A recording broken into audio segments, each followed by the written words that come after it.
New parts introduced in this project include the TC74 tiny I2C serial temperature sensor, shown here missing its leftmost pin, and the 7805 voltage regulator IC.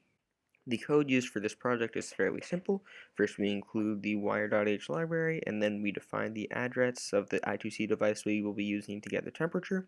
Then we define the number of all our pins.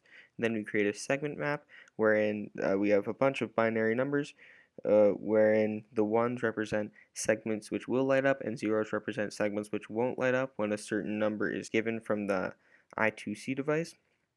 And then in the setup, we define all of our pins as output, and we tie them all high because we have a common anode display.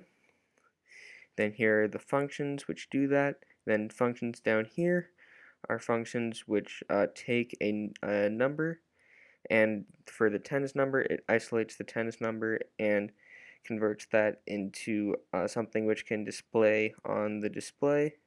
And with the ones number, it does the same thing except with the ones number. So first it divides by 10, then remainders by 10.